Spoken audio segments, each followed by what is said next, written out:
Olá, o TVL Comunidade está no ar, aqui na TV Legislativa de Blumenau. Muito obrigado você pela companhia, aqui pela TV a cabo e também pela internet, no site da Câmara de Vereadores de Blumenau, que é o câmarablu.sc.gov.br. Nós começamos o TVL Comunidade dessa semana falando sobre a novidade do Hospital Santa Catarina, que é a cirurgia robótica. Está com a gente aqui no estúdio o Dr. Felipe Barbeta, que é médico do hospital, ele é médico urologista e também é cirurgião robótico, né? Faz parte dessa equipe aí de profissionais médicos que tratam, né, dessa questão da cirurgia robótica, que, como eu comentei, né, doutor, é uma novidade não só do Santa Isabel, mas de toda Santa Catarina, inclusive, né, doutor? Tudo bem? Tudo bem. Boa tarde, Rodrigo. Boa tarde, telespectadores da TVL. Então, realmente, a cirurgia robótica aqui no nosso estado, ela é uma novidade. Não existia nenhuma plataforma robótica até então em nenhuma cidade aqui, e Blumenau e o Hospital Santa Isabel foram contemplados, então, realmente com o primeiro robô, a primeira plataforma robótica do estado. Vou mostrar já imagens aí do robô para quem ficou curioso, para quem já viu e leu na mídia também a respeito, mas para você ter imagens aí já no TVL Comunidade desse robô, a gente esteve acompanhando lá uma apresentação, né? O vereador Silvio Zimmermann esteve lá também. Doutor Felipe, para o telespectador da TVL, um robô operando, né? O que seria isso? Ele não opera sozinho, Sim. Na verdade, né, então, doutor? isso é uma dúvida que muitas pessoas têm a respeito, né? Então, realmente, o robô, na verdade, ele é um instrumento na mão de cirurgiões e de uma equipe capacitada para operá-lo. Ele vem para facilitar as técnicas cirúrgicas, né? E ele ainda não opera sozinho. Ele depende realmente de um cirurgião que vai conduzir os movimentos dele e de uma equipe que está junto do campo operatório com o paciente. Né? Então é toda uma equipe envolvida, os anestesistas, circulantes de sala, cirurgião auxiliar, enfermeiros e o cirurgião que vai operar o robô. Existem futuramente, né, ideias de que isso venha a acontecer de fato, de o robô ter toda a autonomia e fazer a cirurgia sozinho. Mas isso ainda não está tão perto de acontecer. Por enquanto ainda depende de alguém com a técnica e habilidade para operar ele. Muito bem.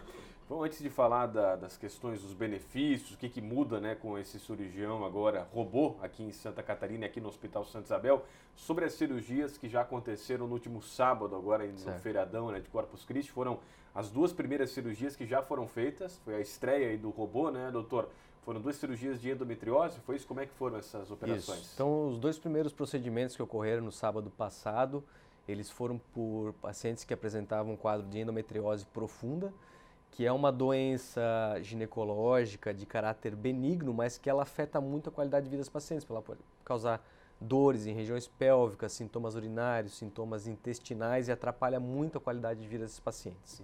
Então, o robô nesses casos, que eram casos mais complexos, ele foi determinante para o sucesso da cirurgia, porque isso a gente vai falar nas vantagens, mas ele permite você abordar um local, um espaço restrito, com uma destreza e uma precisão muito superiores. Essa já é uma das vantagens. Vamos já é uma das falar vantagens. disso, né, já é uma das vantagens. Né? Então essa é uma dos pontos positivos, é a questão da facilidade que o médico tem através do robô. E essas foram duas mulheres operadas, foram duas pacientes, né? Hoje eu conversei com o Dr. Pedro Trautinski, que é o coordenador da cirurgia robótica. Elas já tiveram alta, super bem, graças a Deus. Legal. Foi tudo muito dentro do planejado. Correu tudo certo. Então, aí até a gente está vendo novamente as imagens do dia da apresentação, não é da cirurgia, mas as televisões estiveram lá cobrindo também, né? As reportagens já estão aí na TV aqui em Blumenau, o pessoal pode acompanhar, mas a gente trouxe aqui o Dr. Felipe para explicar um pouquinho mais da questão do que muda realmente com esse robô, porque ele ainda é um pouco inacessível a toda a população pelo preço, né, doutora, dessa cirurgia, né? Ele tem um custo realmente alto, né? A tecnologia tem um custo alto, isso através da associação da Congregação de Santa Catarina, lá de São Paulo, que administra hoje o Hospital Santa Isabel, conseguiu-se, né, um valor estimado, o valor do robô em torno de 12 milhões de reais, então bastante alto. E a gente ainda hoje atende pacientes particulares. Alguns convênios também conseguem ajudar alguma coisa na internação. Não são todos, é uma coisa que está sendo trabalhada no Brasil inteiro. Via SUS ainda não Via faz, SUS né? existe em alguns hospitais no Rio de Janeiro, em Porto Alegre existe, e tem mais um local, mais uma capital, agora não me recordo qual, que também tem disponibilizado via SUS. Mas são poucos locais também e são casos muito restritos, porque o material ele é caro. Ainda a gente tem que importar todo esse material, ele tem um custo muito alto. E tem umas parcerias que vocês querem fazer aí também com a iniciativa privada, né? A ideia é essa, né, de que possa possibilitar futuramente, aí da gente também tá podendo oferecer de alguma maneira isso a um custo mais baixo, enfim, para poder contemplar a maior parte da população possível que vai se beneficiar dessa técnica. Falando sobre a questão da técnica, né, é uma cirurgia menos invasiva, né? Assim como a cirurgia laparoscópica convencional, que muita gente diz que é a cirurgia laser, que na verdade não é laser, né? Cirurgia que é feita com pequenos cortes, entra-se com uma câmera, a gente consegue fazer grandes cirurgias através de pequenos cortes. O robô ele vem complementar e aumentar a complexidade desse tipo de cirurgia. Então continua sendo menos invasiva, por ser feito com menos cortes, mas ela permite com que a gente tenha acesso a locais de pouco espaço, que mesmo na cirurgia laparoscópica existe uma dificuldade técnica grande. Por quê? Os braços do robô, eles têm pinças que eles permitem rotação de movimentos que são praticamente até superiores ao da mão, né? Que a gente consegue ter, que com a cirurgia convencional laparoscópica é como se a gente estivesse operando vamos dizer, de braços engessados, é um movimento mais engessado. Com o robô você tem esse mesmo acesso, só que com uma possibilidade de movimentos muito mais ampla e uma delicadeza também, né, para fazer a abordagem das cirurgias mais complexas possíveis. E isso faz com que o paciente ele tenha uma recuperação mais rápida, ele tenha menos dor no pós-operatório, ele tenha uma alta hospitalar rápida também, menos sangramento, né? A gente consegue fazer uma preservação maior das estruturas nobres que tem na cirurgia, são nervos, artérias, veias, que são muito delicadas, que muitas vezes numa cirurgia convencional você não consegue preservar adequadamente. Sim. Então tudo isso o robô ele vem a proporcionar na cirurgia robótica. São todas essas vantagens já citadas pelo Dr. Felipe, que é médico cirurgião robótico, mas é médico urologista, né? E justamente o doutor falou da endometriose, que foram as duas primeiras cirurgias feitas, mas da próstata também é uma das que mais dá para se fazer com o robô, né, ainda, vamos dizer que no mundo inteiro ainda, vamos dizer que 60% do volume cirúrgico robótico é da área da urologia ainda. E a próstata realmente é uma das cirurgias mais efetuadas. Tem outras cirurgias, né, tumores de rim, enfim, outras cirurgias do sistema urinário e genital masculino também são efetuadas. Mas a próstata ainda, vamos dizer que é o carro-chefe, né? Na sequência vem a cirurgia geral, e a ginecologia também como especialidades que tem um volume muito grande na cirurgia robótica, né?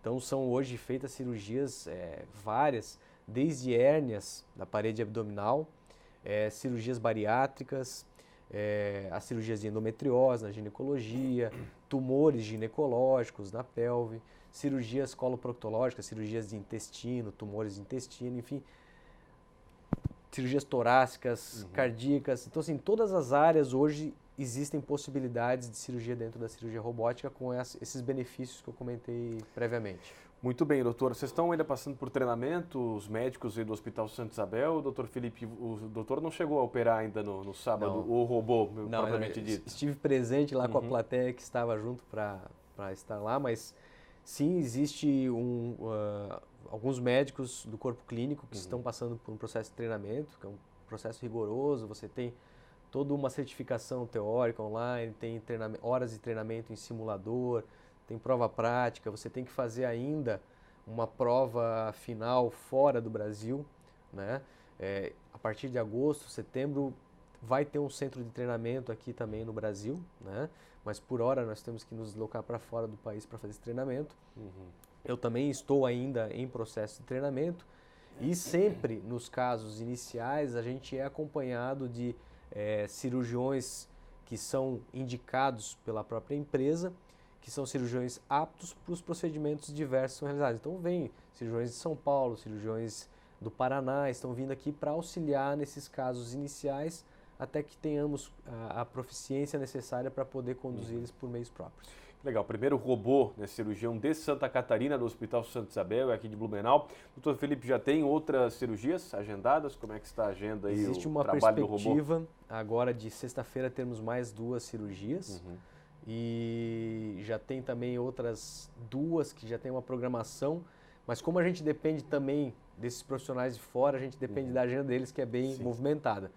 Mas a nossa expectativa é que realmente agora cada vez mais casos venham, até por conta da própria mídia, né, que se forma, e as pessoas já têm entrado em contato com o hospital. Nós temos lá um telefone para informações, né? Dentro do hospital eles vão repassar para um ramal onde você vai ter informações acerca da cirurgia robótica, para poder ser indicado para os nossos cirurgiões e para maiores esclarecimentos. Então já tem busca de pessoas, inclusive, não só do nosso estado, mas próximas, porque até então você tinha que ir geralmente para São Paulo, para o Rio de Janeiro, agora a gente tem essa possibilidade dentro do estado, o que vai facilitar bastante. O que é legal, né? Essa questão da inovação do hospital, porque hoje é uma coisa que ainda está caro para a maioria das pessoas, para a enorme maioria, mas que daqui a pouco, né, pode ser que vire, né, algo popular e só o tempo vai dizer isso, né, doutor? Isso é certo, é uma tendência. Toda tecnologia que ela tem resultados positivos, né, ela vai acabar sendo incorporada também à população em geral. Claro que isso realmente vai demandar tempo, mas isso é certo. Assim como os tratamentos por vídeo convencionais são feitos hoje também pelo SUS, não há dúvida que isso vai evoluir no futuro também para que seja oferecido para toda a população. A gente até voltar um pouquinho no tempo, finalizar, quando começaram as cirurgias menos invasivas com o vídeo, né?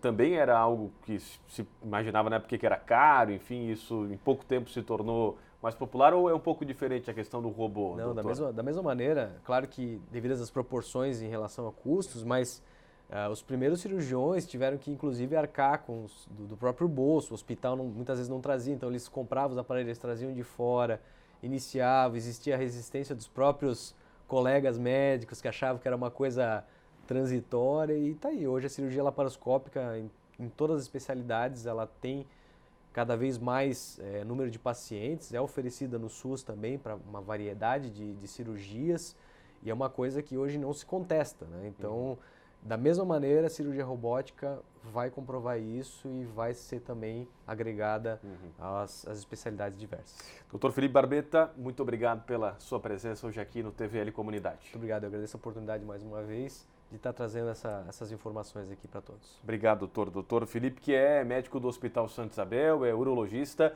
e também cirurgião robótico, participou, né, junto da equipe lá do Santa Isabel, dos profissionais. No último sábado, né, aconteceu a primeira cirurgia, aconteceram as duas primeiras cirurgias com o robô cirurgião, primeiro robô cirurgião de Santa Catarina, que é aqui de Blumenau, que é do Hospital Santa Isabel. O doutor veio falar um pouquinho mais desse equipamento novo que está à disposição também da comunidade. Intervalo, já nós retornamos aqui com o TVL Comunidade pela TV Legislativa. Até já!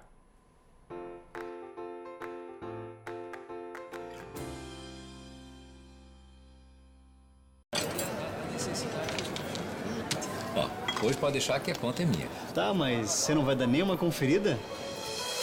A Câmara de Vereadores de Blumenau tem um compromisso com a cidadania e sabe da importância de parar e conferir suas contas. No portal da Transparência, a Câmara disponibiliza informações sobre a gestão de seus recursos para a comunidade. É isso aí, você tem toda a razão. Exerça sua cidadania, fiscalize. Câmara de Vereadores, independência e transparência cada vez mais perto de você.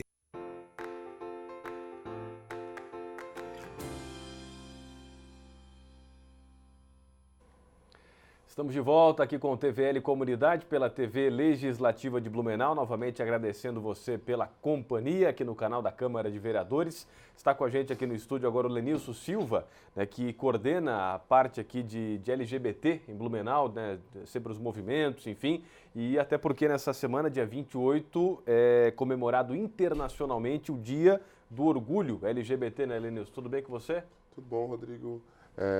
Para a gente é uma semana, né, um mês muito importante, o mês de junho, é data em que a gente celebra, né, o nascimento do movimento LGBT nos Estados Unidos, com a revolta do Stonewall.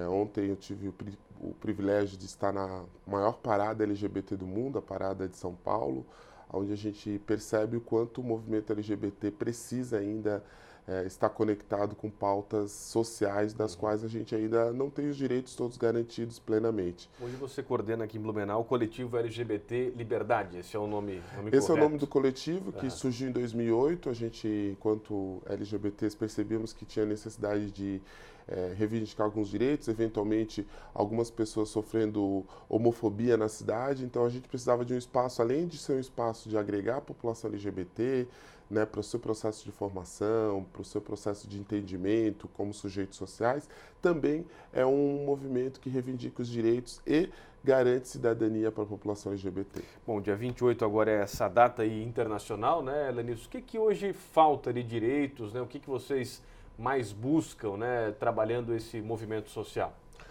A gente tem avançado, principalmente pelo judiciário nos últimos anos, mas a gente costuma sempre afirmar que a gente não vive a nossa cidadania plena, né? Perceba que aos 15, 16 anos a gente tem que se assumir. Nenhum heterossexual precisa se assumir para sua família no domingo, numa mesa de domingo familiar. Nós precisamos. A todo momento a gente é subjugado, seja as mulheres que são lésbicas, seja os homens que são gays. Essa estrutura LGBTfóbica nos acompanha na escola, nos acompanha no trabalho, nos acompanha na vida social. A gente teve uma vitória importante, e eu acho que quando a gente reivindica direitos, e era uma luta do movimento social LGBT, que foi a criminalização da homofobia, né? Ela passa a ter o mesmo caráter que o racismo no sentido penal, mas ainda a gente precisa avançar muito. A gente tem muita, principalmente no que diz respeito à educação, né? Por exemplo, na escola é um ambiente muito hostil, principalmente para as pessoas transexuais, para os gays que são mais afeminados, ou seja, esses traços remetem a uma linha muito tênue de violência e de agressão no âmbito escolar. Né? Então, a gente, lamentavelmente, teve cortado, né, do Plano Municipal de Educação o debate de gênero, que para nós é de suma importância, porque não fala só dos direitos da população LGBT, fala do respeito às mulheres, fala da vida social enquanto as diferenças de gênero e como a gente tem que acentuar as possibilidades de igualdade. Então, para a gente, em nível geral, a criminalização foi uma conquista, o respeito do nome social também via Supremo foi uma conquista, mas a gente ainda tem muitas estruturas LGBTfóbicas, né? Pensa nas estruturas de trabalho, né? Onde estão os LGBTs, né? Se a gente falar da população da população trans, a maioria ainda está na prostituição, né? Não consegue ter vínculo empregatício, não garantem aquilo que é o nosso sustento, a nossa forma de sobreviver, que é o trabalho, ou se garante de forma muito vulnerabilizada. Então, quando a gente fala desses direitos, é porque a gente, em todos os espaços, ainda tem muito a conquistar. Homofobia, né, Lenilson, e preconceito também. Eu queria abordar esses dois temas contigo. O que significa, né? O que caracteriza, na verdade, a homofobia? E o preconceito, ele tem diminuído para você assumido? Você já usou a tribuna da Câmara, foi vereador, né, suplente, aqui assumiu a cadeira, enfim, fez um discurso, né, bastante forte naquele momento, né, Lenilson? Como é que hoje vocês encaram essa questão do preconceito, né? A gente precisa, desde a minha adolescência, tenho sempre me afirmado como um homem gay, e acho que isso, para a política, é importante que a gente se afirme, porque quando a gente ainda está tratando de uma minoria, a afirmação dessa minoria produz mudança de consciência, produz discussão e, por vezes, até gera polêmica, né? Por ser um tema que ainda tem falta de compreensão social por parte de algumas pessoas e sujeitos. A homofobia está caracterizada na violência, no ódio generalizado à população LGBT. A gente até tem ampliado esse termo para falar de LGBTfobia, né? Que a gente está falando de lesbo, trans, bi e gayfobia. E onde se apresenta naquilo que nos limita. Por exemplo, eu não vou empregar alguém porque na entrevista eu percebi que aquela menina é lésbica, né? Ou eu entrei na rede social dela e vi que ela tem uma companheira, né? A escola, dei o exemplo há pouco, que não consegue absorver uma pessoa, porque dentro das leis educacionais a gente é obrigado a estudar, pelo menos no ensino fundamental, mas ela não consegue incluir uma pessoa trans, então a pessoa é obrigada a desistir, né? Lá no posto de saúde, quando eu sou uma pessoa trans, eu digo que eu tenho meu nome social, que agora já é garantido, e a pessoa me chama pelo meu nome de batismo, né? O nome da certidão de nascimento. Então, esses são processos que pode ser que para a população heterossexual seja algo menor, mas que para nós vivemos durante todo o dia, né? Durante toda a nossa vida. Então, quando eu falo que a gente precisa se afirmar como um sujeito político LGBT, é nesse sentido, da gente dizer, olha, eu sou como você, Rodrigo, no sentido de ser humano. Eu não mereço ser discriminado em um ambiente ou alguém achar que eu vou ter um outro lugar ali por eu ser gay ou por eu ser lésbica. E essas coisas também, Rodrigo, eu estou dando exemplos sutis, mas elas se materializam por violência. Sim. Nós tivemos aqui em Blumenau já vários casos de violência durante a madrugada, ataques contra LGBTs, grupos organizados para atacar a população LGBT, ou seja, ela começa muitas vezes com uma piada, Rodrigo, aquela piada do WhatsApp lá, né, que às vezes num grupo onde tem uma pessoa LGBT, mas aquela piada ela reforça e traz até o processo de violência. Né? Quando a gente fala que o discurso ele constrói uma sociedade, ele constrói ela para o bem e para o mal. Então, quando o discurso de ódio ele está acentuado, quando essa é a regra da autorização à violência a alguns segmentos, isso ajuda e potencializa a fazer com que alguma população fique vitimada. O preconceito está muito grande ainda, Lenilson. Apesar de toda a discussão, todos os avanços que já se tiveram, ainda... O preconceito ainda ele existe de forma ainda muito forte na nossa sociedade. O que mudou, Rodrigo? E aí a gente tem que fazer jus. Os nossos temas estão na ordem do dia. Né? Se a gente falasse há 20 anos atrás de homofobia, de direitos para a população LGBT, não seria comum. Era considerado até uma doença, né, no passado. Né? A gente tirou isso, né? Essa CID saiu, não é mais doença, nem para pessoas gays e nem para transexuais. Porque olha que ponto que era, né? Chegava a se falar em doença no passado, né? E eu quero te perguntar, como se chegar numa igualdade, né, hoje, né, Lenilson? Porque a menina... ela nasce com o órgão sexual, né, da menina, o menino com o órgão sexual do menino, e isso, as pessoas crescem, a cultura está muito colocada como menina é menina, menino é menino, e isso é a polêmica, né, dos últimos tempos aí. Como se chegar num termo de igualdade, na opinião, como se constrói isso, né, com o passar dos tempos? Eu costumo dizer, Rodrigo, que o grande intuito da nossa vida tem que ser buscar a felicidade plena.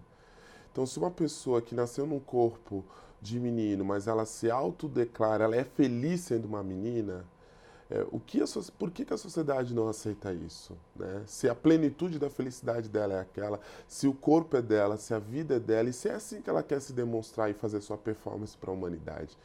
Né? No sentido de uma performance genuína de vida. Né?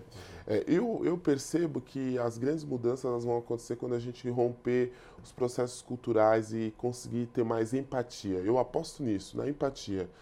Se eu tivesse, por exemplo, se você tivesse um filho gay, você gostaria que ele fosse violentado por causa da orientação sexual dele? Eu não estou falando violentado por uma briga comum de trânsito, por uma questão banal. Eu estou falando por causa da sua orientação. Que ele fosse pedido para se retirar de um ambiente porque ele está lá acompanhado do seu namorado, que ele fosse demitido do emprego ou não conseguisse emprego por essa sua condição. Então, quando a gente se coloca nesse lugar, ou a gente pelo menos percebe no sentimento de colocar os próximos da gente nesse lugar, eu acho que a gente alcança algo que alguns não gostam, mas eu acho que é bem possível, que é a tolerância, sabe? Eu posso, às vezes, ter eventualmente alguma discordância, eu posso, no meu fundamentalismo religioso, achar que aquilo não deveria ser, mas eu consigo conviver e não faço disso um muro entre nós. Né? Eu faço disso uma possibilidade da gente conversar, mesmo na divergência. Né? Porque o que mais é difícil nesse debate é quando a gente fala da violência, né? Dessa violência nas perguntas humilhantes. Então, quem é o ativo e passivo da relação? Ela é lésbica porque ela nunca experimentou um homem. Sabe? São questões sociais que estão colocadas que reforçam essa estrutura LGBT-fóbica. Reforçam esse lugar de que a gente é assim... Mas se ele fosse para a igreja, ele podia reverter, se ele fosse... Não, essa é uma condição humana. né? Eu sou feliz sendo um homem gay. Eu não quero ser um homem heterossexual. Eu sou feliz sendo um homem gay. E tá tudo bem, a sociedade tem mais homens gays. E tá tudo bem, e tem mulheres lésbicas, e tá tudo certo. Então é perceber que a sociedade vai poder caminhar nesses processos e que sempre existiu, Rodrigo. Só que a gente tem uma homofobia internalizada e que alguns não querem admitir, né? Alguns têm dificuldade de se assumir, mas esses processos, eu como acadêmico de história, a gente percebe que ao longo da nossa humanidade sempre teve relações homoafetivas, né? Só que hoje elas estão, para além das suas relações, elas também reforçam uma pauta, uma agenda política de reivindicação de direitos. Bacana, Larissa, o que vocês pretendem, né? Já teve agora, você comentou que teve até em São Paulo nessa parada, que teve 3 milhões, né, de pessoas em São Paulo, na parada LGBT. Sexta agora, dia 28, é o Dia Internacional do Orgulho LGBT. O que seria, até para você ter essa oportunidade de explicar para as pessoas, o que é o orgulho LGBT? Essa palavra é bem forte, né? Orgulho, né? Até as pessoas não gostam de pessoas orgulhosas, né? Então, essa palavra, até queria que te desse essa oportunidade de explicar para o telespectador o que seria esse dia, o que se quer com isso. Esse dia é um dia bem emblemático para a gente, que é o dia que teve a revolta de Stonewall, em que os gays estavam sendo violentados nos Estados Unidos, e a partir dali eles começaram a construir uma agenda, foi onde foi construída a primeira parada LGBT nos Estados Unidos. O Dia do Orgulho, geralmente para as minorias, é um dia de afirmar a sua condição humana. É por isso que muitas vezes eu tenho como piada quando alguém fala o Dia do Orgulho LGBT, o Dia do Orgulho heterossexual. Porque não é uma questão de disputa com a heterossexualidade, é uma afirmação de uma identidade que ao longo do tempo sempre foi criminalizada, muitas vezes era considerada doença, a heterossexualidade nunca foi considerada isso. Então a gente está tirando a normatividade da heterossexualidade e dizendo que a gente tem outras identidades e orientações sexuais no Brasil e no mundo e que isso precisa ser respeitado. Ontem na parada foi um debate até interessante que me tocou muito. A Prefeitura de São Paulo investiu cerca de 5 milhões de reais para a estrutura da parada. E hoje os jornais já apresentam que teve um retorno de 248 milhões de reais na economia de São Paulo em um dia. Então perceba que inclusive para a economia, economicamente é importante, para além da pauta política, da afirmação, né, das identidades LGBTs lá.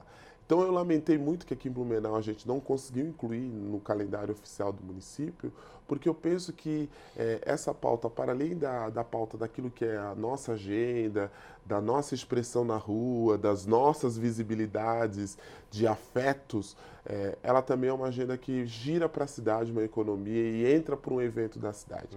Mesmo assim, nós, Rodrigo, enquanto coletivo LGBT, já estamos em uma campanha interna com alguns empresários, também com uma militância que está querendo ajudar, fazendo a sua parte.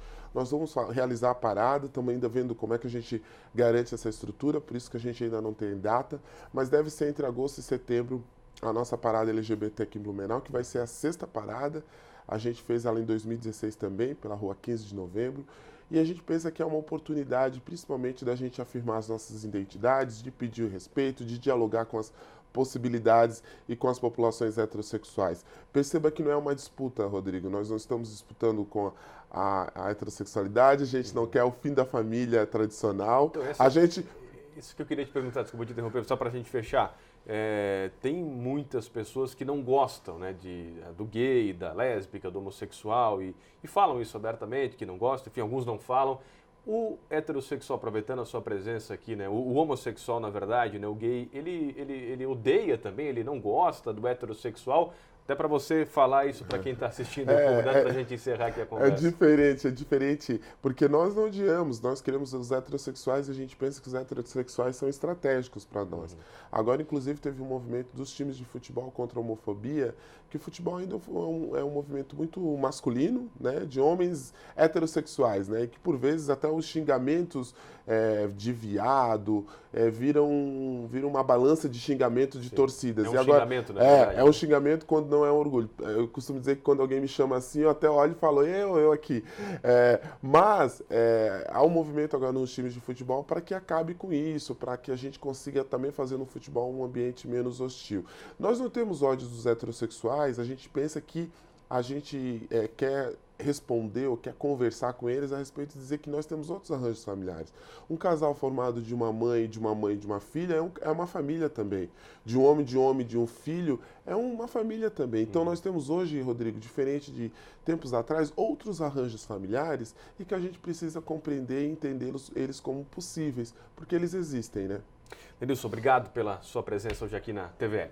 Obrigado, Rodrigo. Obrigado a todos os telespectadores. Obrigado, Lenilson Silva, que veio hoje falar aqui pra gente no TVL Comunidade desse dia, do Orgulho Internacional e LGBT, que é no dia 28, agora na sexta-feira, o Lenilson, que é o coordenador do coletivo LGBT Liberdade aqui em Blumenau. Obrigado você pela companhia aqui na TV Legislativa. Lembrando que o TVL Comunidade fica disponível também na internet, dá para você assistir a qualquer momento aí do seu dia através do site da Câmara e das nossas redes sociais. Um abraço para você e continue aqui na TVL, que é o canal da comunidade. Tchau, tchau.